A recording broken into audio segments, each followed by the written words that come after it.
Maitagarri segundo bat orduak izan daitezke guretzat. Asteak txolarrearentzat, hilabeteak antxoarentzat eta urteak inurrientzat.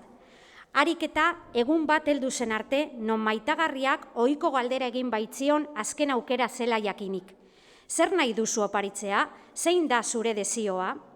Ikusten duzunez, azkenean ez dizut desiorik eskatu, esan zionez baik. Horize baietz eskatu didazula, desiratzen jarraitzea nahi zenuen, horiz izan da zure desioa.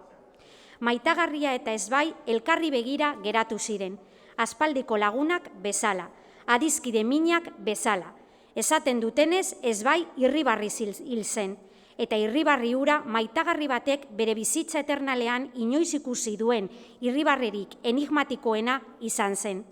Lerro haiek irakurtzen bukatu zuenean, maitagarriak burua altzatu, eta irribarri zabala eskaini zion ezbairi. Eskerrik asko, esan zion, amaiera ederra da geure ipuinerako.